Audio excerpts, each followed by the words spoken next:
Welcome back to the deep dive. You guys sent in some seriously interesting articles about submarines. Submarines. Yeah. Specifically, a possible submarine showdown brewing in the Indian Ocean. Oh, wow. Yeah. It seems like the Indian Navy, with their German-made Type 214s, could be going head-to-head against the Pakistani Navy with their Chinese-built Hangor-class subs. That's a pretty intense matchup. German engineering versus, well, rapidly developing Chinese tech. Right. So we're going to break down what this all means for the balance of power in the region and who knows, maybe even globally. Sounds good. So first off, these submarines, they're not exactly identical twins, are they? No, not at all. I mean, just on paper, the Hangor-class is, well, it's bigger and faster. But then the Type 214, it can dive deeper. So it's not just about size. Right. Like, is the Hangor just a big, slow, target? Or does all that extra size mean more firepower? Well, that's where things get interesting. The size difference might actually point to different goals, strategically speaking, Okay. The Hangor size, it could mean more room for weapons or fuel, so it can operate further away from home. The Type 214, though, it might be all about maneuverability, and stealth, especially in the depths. Okay, I'm starting to see the picture here. Now let's talk about this air-independent propulsion thing. All the articles are saying it's a game changer. Oh, it is. Because it lets these submarines stay underwater, like, way longer. Yeah. So why is that such a big deal in the Indian Ocean specifically? Well, imagine trying to find a needle in a very big haystack. That's what it's like trying to find a submarine in the Indian Ocean. It's massive. Right. And the longer a submarine can stay hidden underwater, well, the harder it is to track. Makes sense. So how does this air-independent propulsion, AIP, how does it actually work? So there are different types. The Type 214 uses fuel cells for its AIP, which is a pretty advanced system. Then you've got the Hangor-class, which uses Stirling generators. It's a bit like, comparing electric cars to hybrids. Right. Both are, better for the environment, let's say, but one's usually more efficient. And didn't I read somewhere that Pakistan actually wanted that German fuel cell tech? Yeah. But they were denied. Yeah, they were. And that little detail adds a whole other layer to this rivalry. Pakistan had to turn to China for help. And that partnership it's blossomed big time. It's a big transfer of technology. So it's not just about the subs themselves. It's about like a whole geopolitical game going on behind the scenes. Oh, absolutely. Okay, so a sub that can stay hidden for longer is obviously a bigger threat. Right. But what's the advantage, strategically speaking? Well, think of it this way. If you can't find them, you can't target them. Right, makes sense. A submarine with longer submersion time can patrol key areas, like for weeks, gathering intelligence, maybe waiting for the perfect moment to strike. Okay, so that's where the whole stealth thing comes in. Yeah. The Type 214 sounds like it was designed to be like a ghost in the water. One article even mentioned this system where they use water to launch torpedoes silently. Oh, yeah, it's fascinating. Instead of using compressed air, which would make a lot of noise and bubbles, they basically use a jet of water to propel the torpedo out. It makes the launch much harder to detect. Wow. So it's like they're trying to make the sub like invisible to sonar. Pretty much, yeah. And they've also put a lot of work into minimizing the sub's magnetic and acoustic signatures. So it's all about like reducing their footprint, so to speak. Oh, exactly. Okay, sneaky. But they're not just hiding, are they? They've got some serious firepower too. The articles mention torpedoes and even a system to like defend against incoming torpedoes. Right. And then you have the Hangor-class, which, well, the specifics are classified, but it's believed they could carry YJ-18 supersonic anti-ship cruise missiles. Wow, hold on. Missiles. Like what kind of range are we talking about here? Think over 300 miles. 300 miles.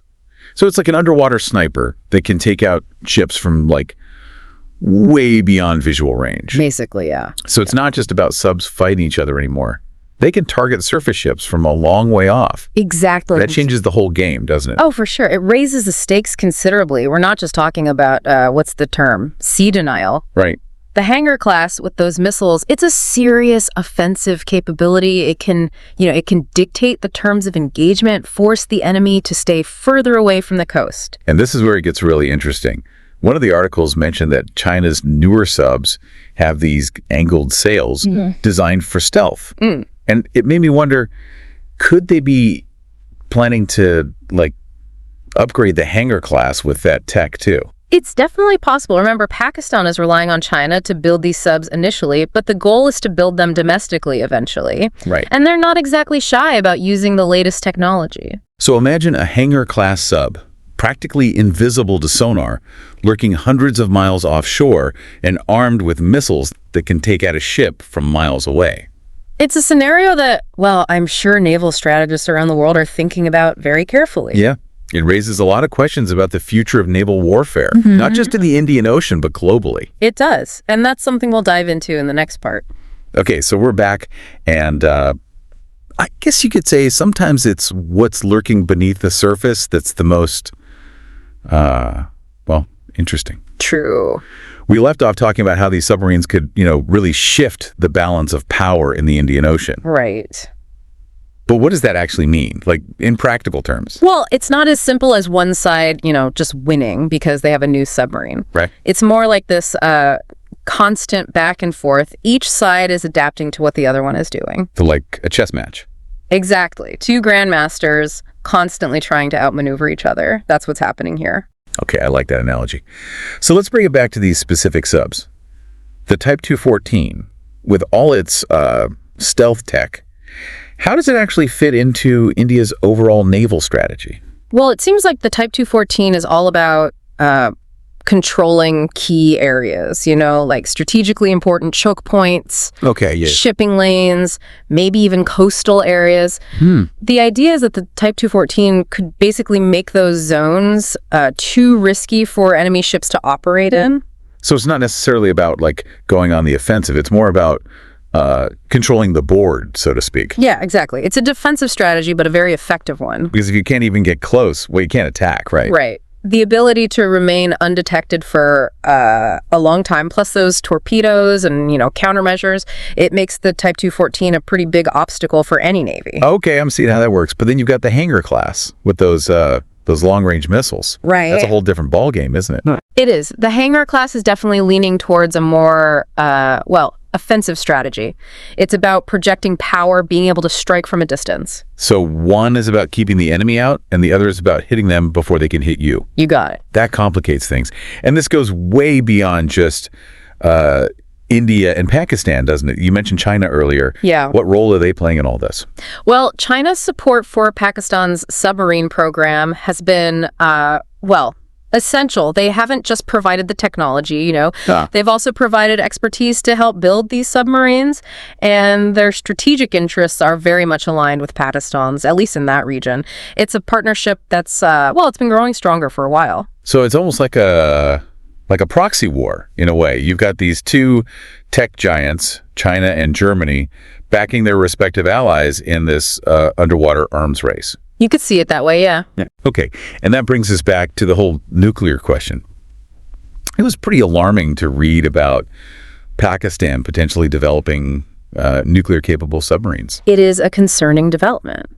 So how does that fit into this whole equation? I mean, does that change everything? It definitely adds a whole new level of complexity and risk. Yeah. It's something that, I'm sure it's got the attention of all the major powers around the world. Makes you wonder if there are any international efforts to, control or limit the development of these kinds of weapons. Oh, absolutely. There are treaties, organizations, all dedicated to preventing the spread of these weapons.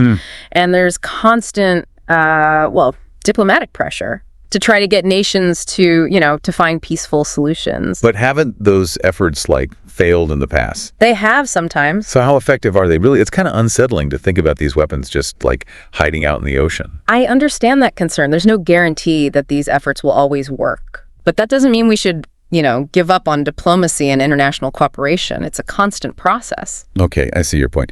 So let's shift gears a bit. I want to go back to the Type 214 and its stealth capabilities. They've really gone all out to make this thing invisible, haven't they? They really have. Remember that water ram torpedo launch system we talked about? That's just one part of it. They've also got these advanced coatings on the hull. Coatings? Yeah, they absorb sound waves, so it makes it incredibly hard for sonar to, to pick up the submarine. Wow. And then there's the angled hull design on some of these newer subs. It almost sounds like they're taking cues from stealth aircraft. It's a good comparison. Those angled surfaces, they're meant to deflect sonar waves. They scatter them, so it's a lot harder for enemy sonar to get a clear picture. So it's like an underwater cloaking device. Well, not quite invisibility, but it's getting close. Okay, now that's just cool. What about the Hangor-class, though? Does it have any comparable stealth features?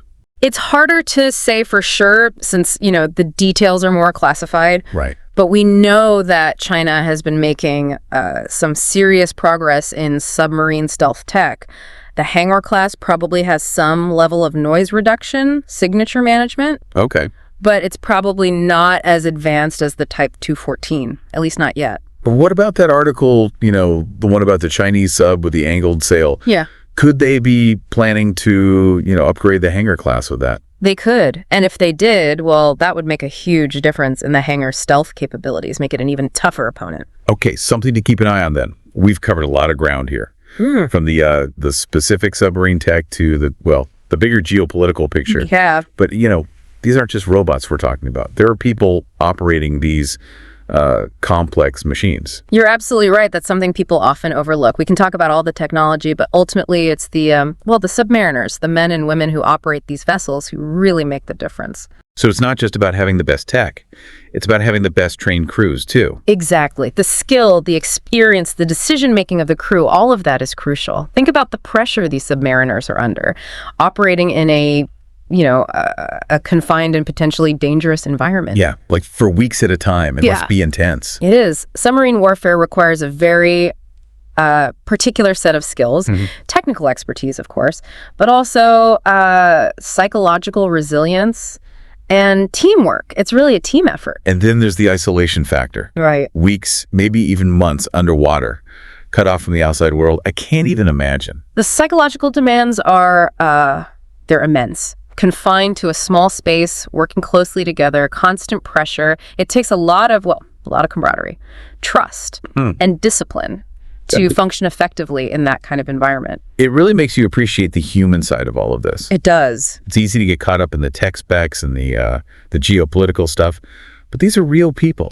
making life or death decisions hundreds of feet below the surface. It's incredible. It is. It makes you wonder about the future, though. Like, could we see a day when AI takes over? Unmanned submarines patrolling the oceans. It's a question a lot of people are asking. Unmanned underwater vehicles, UUVs, they're already being used for things like mine detection, surveillance. Okay. And as AI and automation get, more advanced, it's not hard to imagine a future where submarines are operated remotely or even autonomously. So robot subs could be a reality soon. That's both fascinating and kind of scary at the same time. It is. What would that mean for the future of naval warfare? That's the big question, and it's a tough one. There are so many ethical and legal implications to consider when we're talking about autonomous weapon systems. Yeah, who's responsible if an AI-controlled sub makes a mistake? Exactly. And what are the rules of engagement? These are questions we need to be thinking about now before the technology, gets too far ahead of us. So it's not just a hypothetical problem for the future. It's something we need to address now. Absolutely. These technological advances are happening so fast, it's crucial to have these conversations now so we can develop, ethical guidelines, international agreements, make sure these technologies are used responsibly. Okay, I see the urgency. And aside from the AI aspect, what other kinds of innovations do you think we might see in submarine warfare? Any predictions?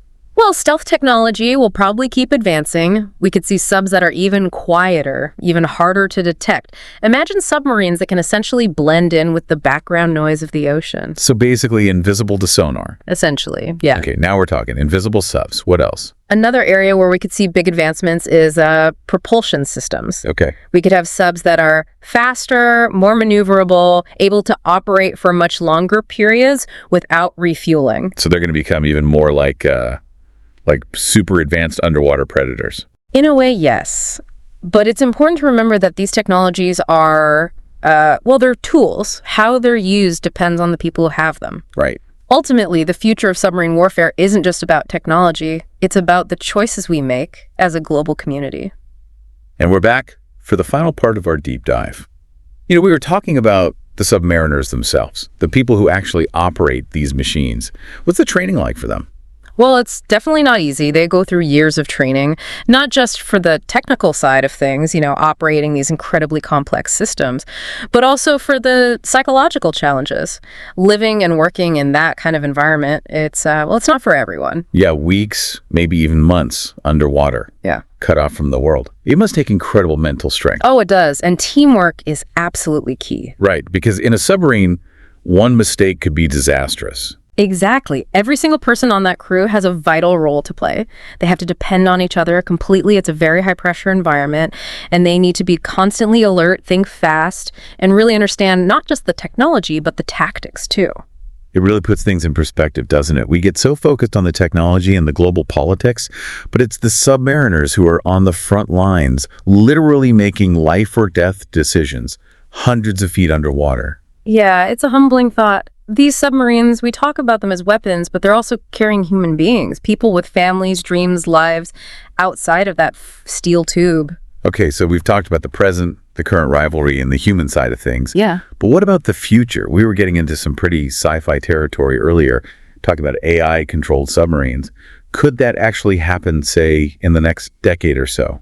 It's definitely possible. I mean, the technology is moving so quickly. We already have unmanned underwater vehicles doing things like surveillance and mine detection. So, the question isn't really if it's possible, but when it will become, the norm and what that will mean. Yeah, the ethical and strategic implications, right? Exactly. It's kind of hard to wrap my head around it. Like these subs basically being robots, making decisions about, who to target, when to attack. That's both amazing and a little terrifying. I get that. It's a really complex issue, and there are no easy answers. I'm with you there. Okay, so besides the whole AI thing, what other kinds of tech advancements do you think we might see in submarine warfare? Got any predictions? Well, for one, stealth technology is probably going to keep getting better. We could see submarines that are even quieter, even harder to find. I mean, imagine a submarine that could blend in with the natural sounds of the ocean. So basically, invisible to sonar. Pretty much. Wow. We've gone from stealthy underwater snipers to silent, invisible ghosts in the ocean. That's incredible. What else? Well, there's propulsion. We could see submarines that are faster, more maneuverable, and can go longer without having to refuel. So they're going to be even more like super advanced underwater predators. It's true, yeah. But we have to remember that these technologies, they're just tools, right? How they're used depends on the people who control them. It all comes back to human decisions. It's a sobering thought. So big picture, we've covered a lot in this deep dive. Everything from the nuts and bolts of the technology to the broader impact on, global security.